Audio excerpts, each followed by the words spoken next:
ये तो बहुत ठंडा है माँ, मैं इसमें स्नान नहीं कर पाऊंगा। फिर भी स्नान तो करना पड़ेगा बेटा, जाओ। मेरे साथ आ जाओ दोस्त। जाओ जाओ। चलो आ जाओ। जाओ। घबराओ मत, कुछ अच्छा ही करने जा रहे हो तो परमात्मा को प्रार्थना करके शुरू हो जाओ। ओम परमात्मने नमः। नमः। ओम परमात्मने नमः। ओम नमः परमात्मने नमः। नमः।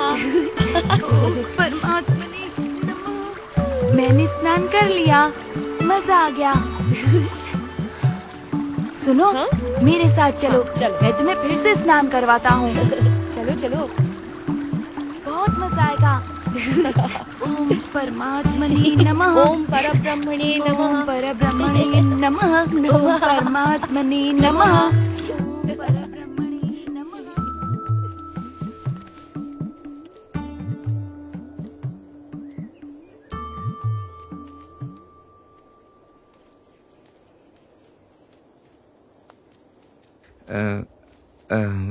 कुछ ढूंढ रहे हैं आप वर्णी जी? ब्रह्मा जी के पुत्र पुलह जी ने यही कहीं तपस्या की थी ना? हाँ, यहीं पर आगे। इसलिए तो ये जगह पुलाश्रम कहलाती है। पर क्यों?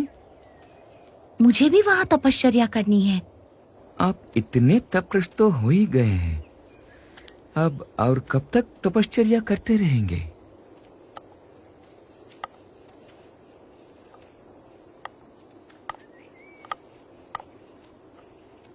जब तक माता के शरीर के भागरूप रक्त और मांस इस शरीर से पूर्णतः मिट न जाए, तब तक। जी, प्रणाम।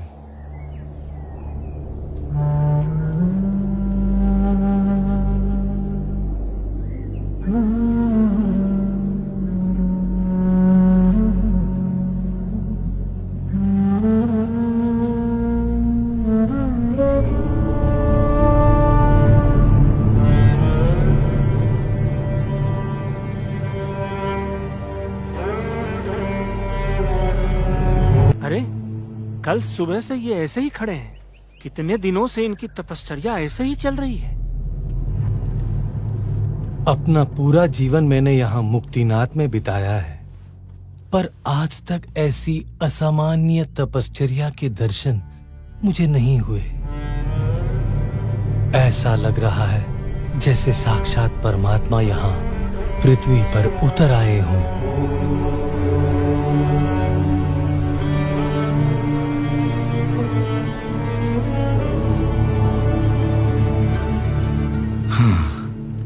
कितनी शोभायमान लग रही है उनकी मूर्ति, जैसे तप और ब्रह्मचर्य का साक्षात स्वरूप।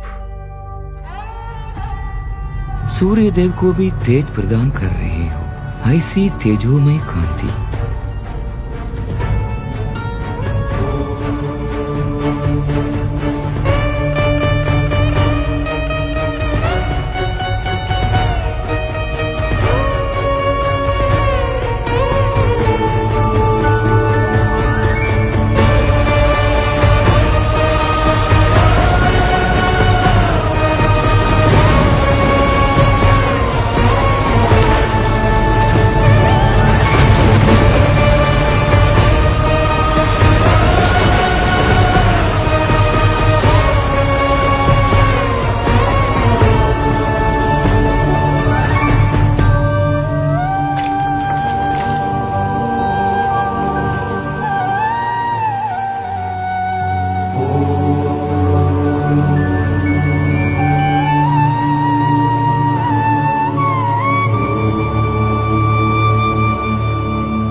आज कार्तिक शुक्ल एकादशी है, तो आज एकादशी का व्रत, भोजन और जल का संपूर्ण त्याग, कल द्वादशी के दिन पारणा करके मैं ये तपश्चर्या पूर्ण करूंगा। अगर आप एकादशी का व्रत करोगे तो मैं भी करूंगा।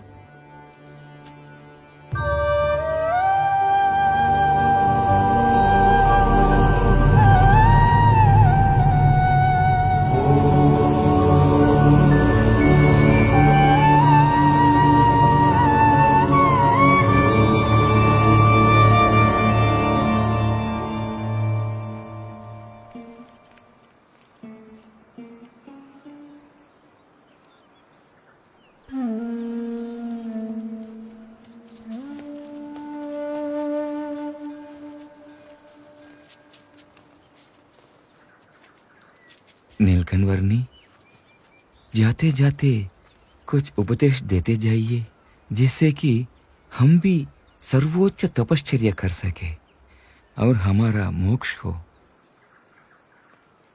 तप, त्याग, वैराग्य, तीर्थ, सेवा आदि तो अनेक साधन हैं, पर वे आत्यंतिक मोक्ष पाने के लिए पर्याप्त नहीं है। पर हाँ, यदि परमात्मा का दृढ़ आश्रय कर लिया जाए तो ऐसे कई सारे साधनों के फल से भी अधिक ऐसा आत्यंतिक मोक्ष मिल सकता है। नीलकंठ वर्णी, आपकी तपो मूर्ति की दिव्य स्मृति हमेशा के लिए हमारी हृदय में जीवंत रहे और उसी के आश्रय से ही हमारा पूरा जीवन बीते। ऐसे ही आशीर्वाद हम पर बनाए रखना। नीलकंठ प्रभु, प्रणाम। तपश्चर्या में मेरी सहायता करने के लिए धन्यवाद। धन्यवाद। प्रणाम हो इस धन्यवाद। बाल योगी को। प्रणाम।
नेपाल के रिरिविजोर गांव से होते हुए नीलकंठ वर्णी ने अपनी यात्रा को आगे बढ़ाया बुटोल नगर की ओर।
अरे, एक तो ऐसा निर्जन विस्तार, उसमें इतना अंधकार, कदम कदम पर जहरीले सांप और बिच्छू अपार।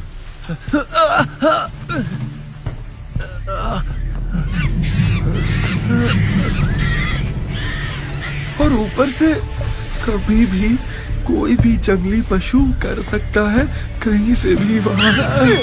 हे भगवान, अब तो तू ही कर मेरा उद्धार।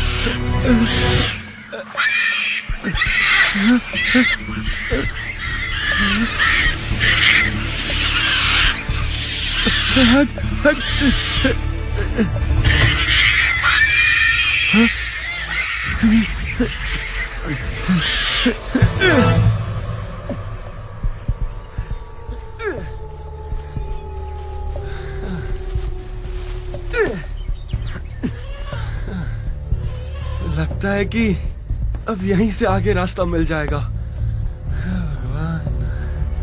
अरे, ये तो मैं उसी जगह पर आकर अटका जहां से रास्ता ढूंढने के लिए निकला था। भगवान, क्या मुसीबत है। परमात्मनि यो रक्तो विरक्तो अपरमात्मनि। अरे, ये आवाज कहाँ से आ रही है? कौन है ये? विरक्तो अपरमात्मनि। कौन है यहाँ? कौन है यहाँ? परमात्मनि यो रक्तो विरक्तो। अरे वर्णी जी, साधु राम, अच्छा हुआ आप मिल गए। मेरा नाम मोहनदास है। मैं हिमालय की तलहटी में जाना चाहता हूँ, पर कब से घूम फिर के यहीं आकर अटक जाता हूँ। आप मुझे रास्ता दिखाएंगे? हाँ, अंत तक रास्ता दिखाऊंगा। भूले भटके हुओं को सही रास्ता दिखाना, वही तो मेरा काम है। हाँ। बस मेरा साथ मत छोड़ना। बिल्कुल, नहीं छोड़ूंगा। जरा संभल कर चलिएगा वर्णी जी, यहाँ पर बहुत सारे सांप और बिच्छू निकल आते हैं।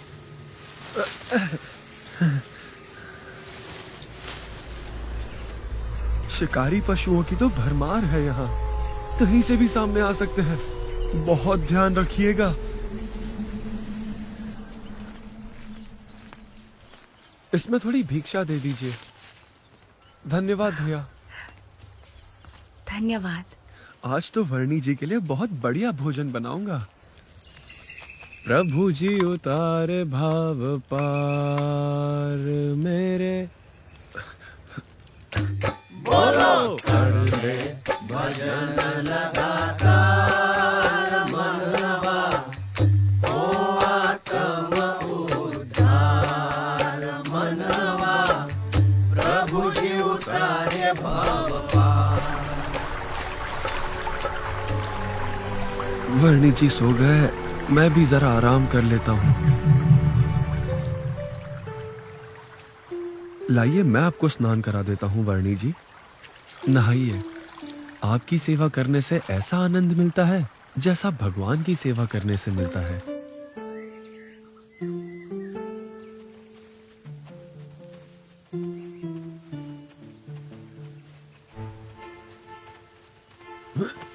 हाँ?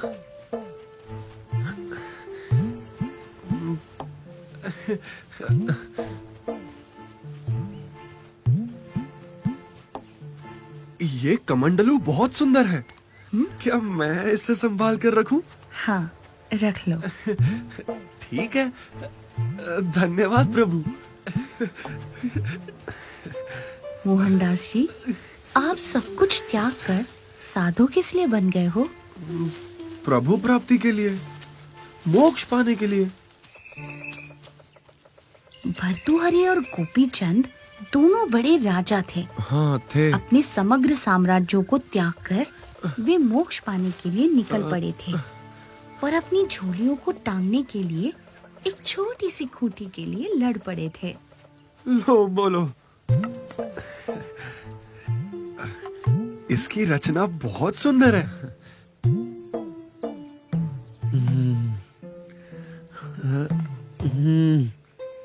आपको पता है वर्णी जी, भरत राजा तो समग्र पृथ्वी का राज्य त्याग कर मोक्ष प्राप्ति के लिए निकल पड़े थे, पर उन्हें एक हिरण से ऐसा मोह हो गया कि वे मोक्ष मार्ग से विचलित हो गए। ये कमंडलू, इसे तो मैं बहुत संभाल कर रखूंगा।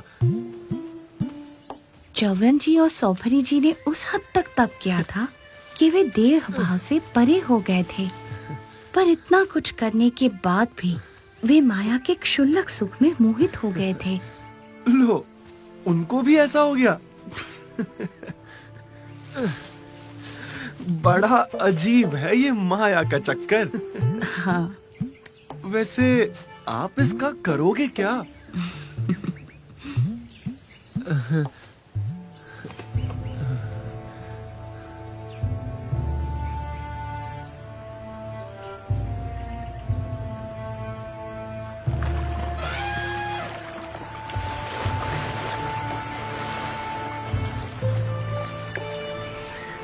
मेरा प्यारा प्यारा कमंडल, इसमें पानी पीने का मजा ही कुछ और आएगा। इसे संभाल कर रखता हूँ, क्योंकि प्राण जाए पर कमंडलू ना जाए। ये कमंडलू मुझे दे दीजिए। हाँ हाँ, जरूर, लीजिए। यहाँ से नदी पार कर लेते हैं।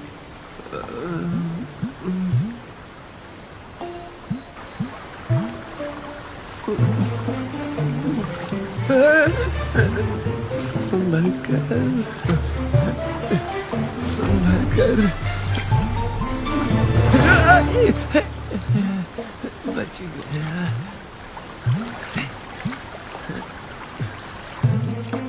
जरा ध्यान से प्रभु, गिरा मत देना। कमंडलू संभाल लेना। अरे मैं पकड़ लूं। अरे मेरा कमंडलू टूट ना जाए, संभालिएगा। अरे संभल कर, क्या कर रहे हो? बच गया। संभल कर, अरे संभल कर, हाँ, संभालिएगा। मैं नहीं गिरूंगा, चिंता मत कीजिए। अरे कहीं कमंडलू ना गिर जाए, टूट ना जाए। हाँ हाँ, ध्यान रखूंगा और आपके कमंडलू को भी कुछ नहीं होने दूंगा। मैं पकड़ लूं? हे भगवान, बच गया मेरा कमंडलू। वर्णी जी, आप इसका क्या करोगे? दे दो मुझे, कितना प्यारा है। मोहनदास जी, लाइए, मुझे दीजिए।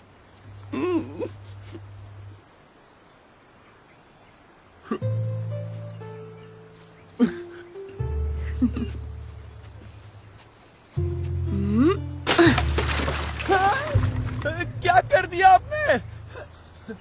अरे क्यों? सत्यानाश! इतना सुंदर कमंडलू तोड़ दिया आपने। हाँ, क्योंकि साधु सन्यासी का सत्यानाश तो तब हो जाता है जब उसकी वृत्ति परमात्मा से छूटकर कोई भी छोटी बड़ी माइक वस्तु में लग जाती है।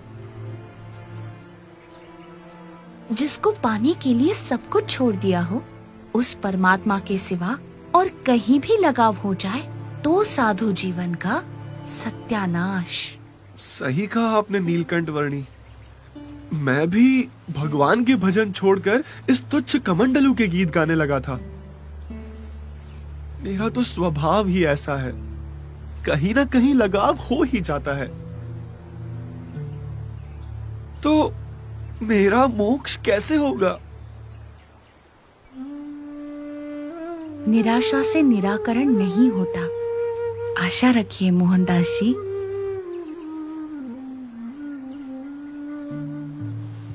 हाँ, आप कृपया मेरा मार्गदर्शन करते रहना।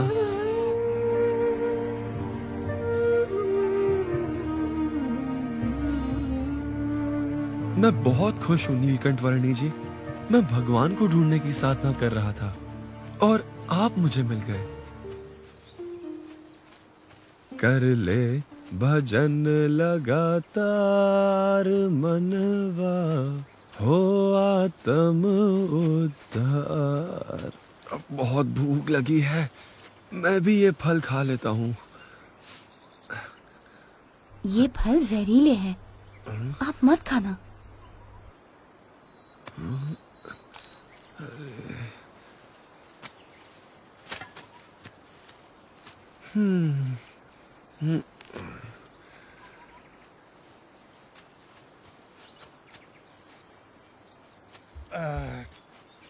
अब तो बहुत भूख लग रही है और कुछ खाना मिले ना मिले, ये फल खाकर काम चला लेते हैं। हाँ भाई, कुछ नहीं तो ये फल ही सही। अरे ये फल मत खाइए, ये जहरीले हैं। हाँ, तुम्हें कैसे पता? इन्होंने बताया। हाँ? पर ये स्वयं तो यही फल खा रहा है और हम ये खाएंगे तो मर जाएंगे हैं? ऐसी अर्थहीन बातें करने वाला कौन है ये? ये महापुरुष हैं, इनकी बात मानने में भलाई है। ये बच्चा महापुरुष। यदि ये महापुरुष है तो हम तो अति महापुरुष हैं। अरे ये स्वयं भगवान है। वे जो करते हैं वो करने में नहीं, पर वे जो कहते हैं वो करने में ही हमारी भलाई है, समझो। तुझे भूखा रहना है तो रह, हम तो ये फल खाएंगे। चलो महापुरुषों, ये फल खाओ और भूख मिटाओ। लाओ भाई, अब भी कहता हूँ इनकी बात मानो। ये जहरीले हैं। छोड़ो फिर। तू भी खा ले। ये देख, मैंने तो खाया, मुझे कुछ नहीं हुआ। ये देख, मैंने भी खाया, कुछ हुआ क्या? कुछ भी तो नहीं हो रहा है हमें। हम भी तो महापुरुष हैं। आजा तू भी खा ले। ये क्या हो रहा है? ये अरे ये वर्णी जी की बात सही थी। वर्णी जी की बात सच थी। जो भगवान की नहीं सुनेंगे उनका तो यही हाल होना निश्चित है। पर हाँ, इन सब को एक बार तो आपके दर्शन जरूर हुए हैं, तो कभी ना कभी तो उनका कल्याण जरूर होगा। मोहनदास जी, आप मुझे थोड़ा थोड़ा पहचान गए हैं, मुझसे जुड़ भी गए हैं। अभी आप थोड़े समय के लिए यही कहीं किसी तीर्थ स्थान में बस जाइए। समय के चलते पश्चिम दिशा में आपको पुनः मेरा योग होगा और आपका मोक्ष भी होगा।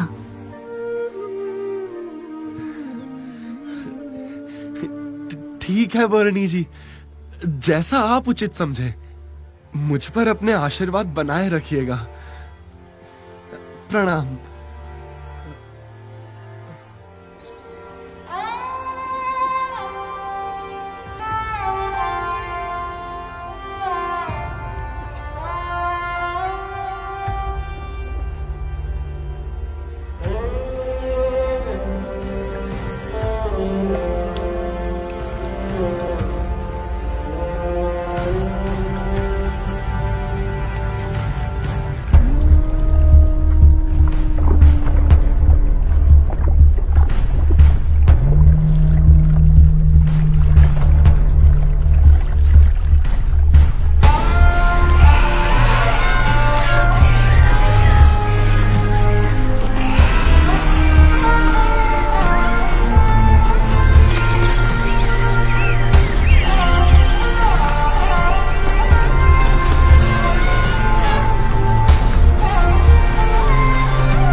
नीलकंठ वर्णी का अगला पड़ाव था नेपाल की दक्षिण दिशा में स्थित बुटोल नगर।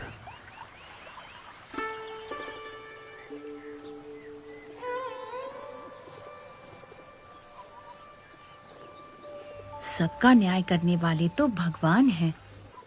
वही हैं जो सभी जीवों के कर्मों के अनुसार उन्हें फल देते हैं। राजा होते हुए आप जो न्याय करते हैं वो तो एक निमित्त मात्र है। जी। ये देखो, महादत्त राजा और उनकी बहन माया रानी को हमें छोड़कर एक बच्चे से उपदेश ले रहे हैं। और ये बच्चा ऐसे राजा रानी को उपदेश भी क्या देता होगा? इस तरह परमात्मा को साक्षी मानकर कार्य करोगे तो राजधर्म का पालन भी होगा और आत्म कल्याण भी होगा। जी नीलकंठ वर्णी।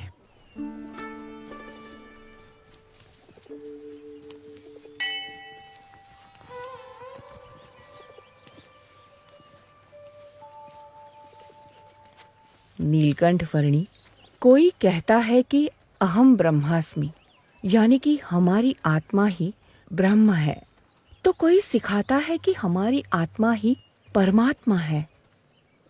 यदि ऐसा ही है तो हमें अपने अंदर परमात्मा का साक्षात्कार या कोई अनुभव क्यों नहीं होता है? वास्तव में आत्मा, ब्रह्म और परमात्मा एक ही नहीं परंतु तीन अलग अलग तत्व हैं। जैसे म्यान और उसके अंदर रखी हुई तलवार अलग अलग वस्तुएं हैं, वैसे ये शरीर और उसके भीतर बसी आत्मा दोनों अलग अलग तत्व हैं। आत्मा ही आपका वास्तविक स्वरूप है, जो इस नाशवान शरीर के सभी लक्षणों और भावों से स्वतंत्र और अप्रभावित है।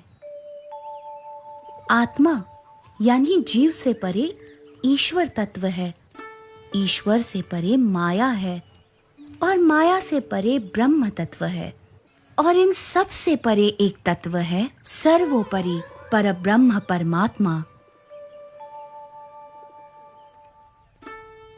सर्वकर्ता हर्ता सर्वज्ञ ऐसे परमात्मा अपनी सर्वव्यापक शक्ति से आपकी आत्मा में भी अखंड विराजमान होते ही हैं। परमात्मा की कृपा से और ब्रह्म के यथार्थ संग से श्रद्धा और विश्वास रखकर योग्य साधना करने से स्वयं की आत्मा का ब्रह्म के रूप में दर्शन होता है और उस ब्रह्म में परब्रह्म परमात्मा का साक्षात्कार भी होता है। अवश्य नीलकंठ वर्णी।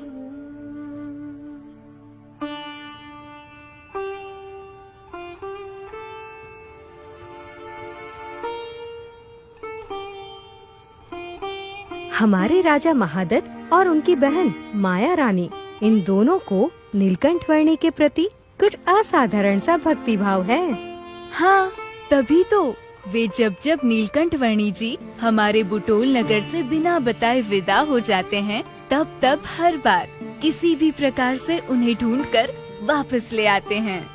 हाँ, देखना, अब तो नीलकंठ वर्णी जी जन्माष्टमी का उत्सव भी यहीं मनाएंगे और हम सब के प्रेम के बंधन में बंधकर हमेशा के लिए यहीं बस जाएंगे। नीलकंठ वर्णी को बांध कर रख सके ऐसा तो कौन सा बंधन हो सकता था। हर बंधन से अनंत जीवों को मुक्त करके उन्हें परम कल्याण प्रदान करने के लिए तो नीलकंठ वर्णी की ये यात्रा थी। अपनी कल्याण यात्रा को चिरकाल तक अविरत रखने के उद्देश्य की परिपूर्ति के लिए एक सुबह नीलकंठ वर्णी बुटोल नगर से आगे बढ़ चले, उत्तर में नेपाल के पोखरा की ओर।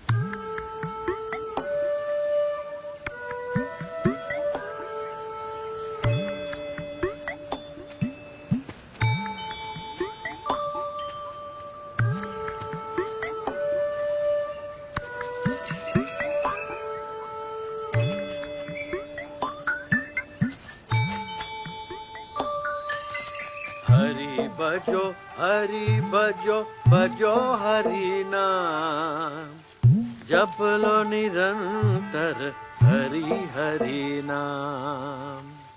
प्रभु के भजन सा है नहीं कोई दाम। ऐ मन सुमिरन कर पाले हरि का धाम। हरि भजो भजो हरि नाम। जप लो निरंतर हरि हरि नाम। भज लो निरंतर प्रभु जी का नाम।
एको वशी सर्वभूतानांतरात्मा एकम बीजम बहुधा यह करोति तमात्मस्थतम येनु पश्यन्ति धीरास्तेषां सुखम शाश्वतम नेत्रेषाम्।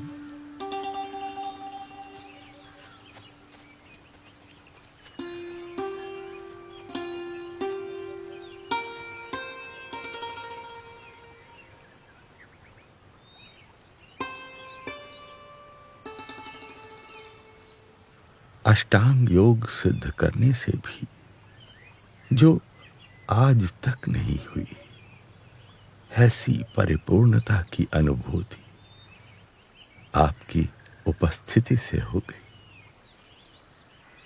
बहुत प्रतीक्षा करवाई आपने, बहुत प्रतीक्षा करवाई। गोपाल योगी जी, हाँ,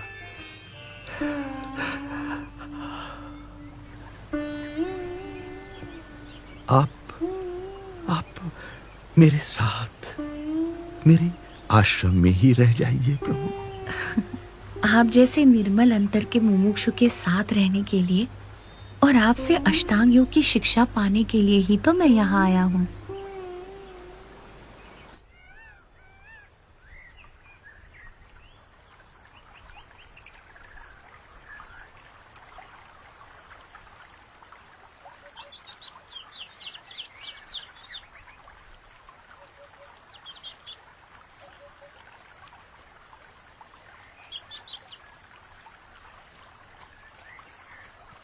थोड़ा इसका भी सेवन कीजिए। ये ग्रहण कीजिए प्रभु।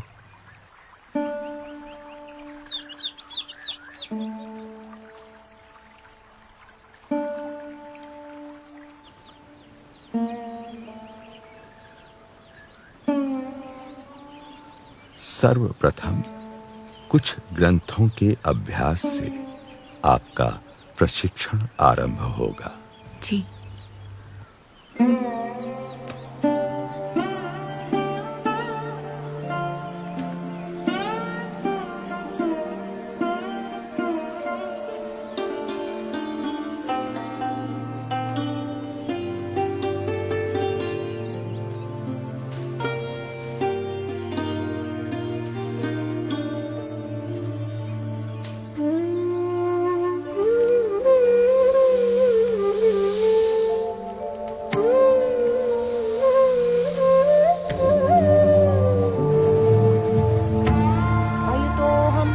अयुतो मे आत्मा, अयुतं चक्षुः, अयुतं मे श्रोत्रम्, अयुतो मे प्राणः, अति सुंदर।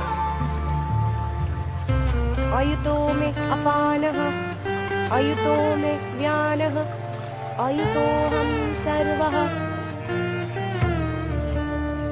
ग्रंथों के अभ्यास के बाद अब नेति, बस्ती, कंजरी, नौलिका, शंख, प्रक्षालन, धौती, त्राटक आदि हठ योग की क्रियाओं का शिक्षण होगा।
हठ योग के पश्चात अब एक एक करके यम, नियम, आसन, प्राणायाम, प्रत्याहार, धारणा, ध्यान और समाधि, उन सब अष्टांग योग के अंग आपको सिद्ध करने होंगे।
गोपाल योगी जी, मुझे समाधि की अवस्था तक अष्टांग योग का प्रशिक्षण देने के लिए धन्यवाद। यह तो आपकी मनुष्य लीला है प्रभु कि मुझे आपकी भक्ति का अवसर देने के लिए आपने 12 मास तक मुझसे अष्टांग योग की शिक्षा लेने का यह प्रसंग उपस्थित कर दिया। अन्यथा आपके योग से परे और कोई योग ही नहीं है प्रभु। आप तो सर्वोच्च साध्य ऐसे परमात्मा है।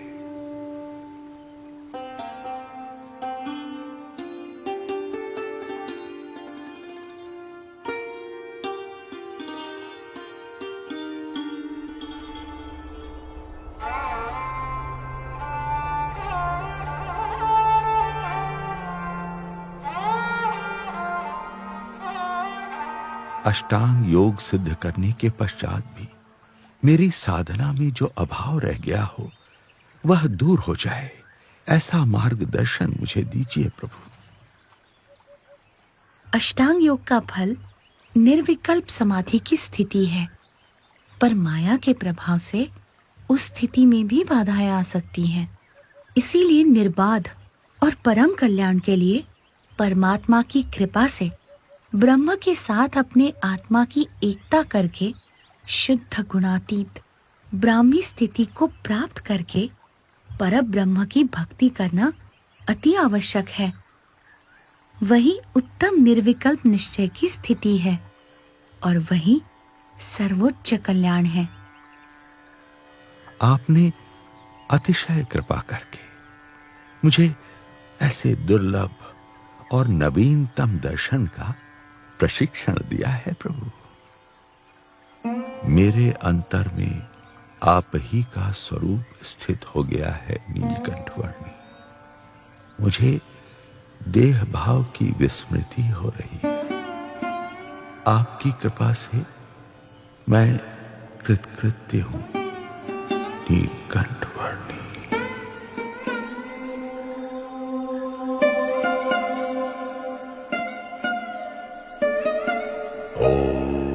स्वतः अष्टांग योग सिद्ध कर लेने के पश्चात भी गोपाल योगी जी के लिए जो कुछ अपूर्ण रह गया था उसे वे नीलकंठ वर्णी के योग से प्राप्त कर पाए और परम कल्याण के मार्ग पर प्रयाण कर पाए।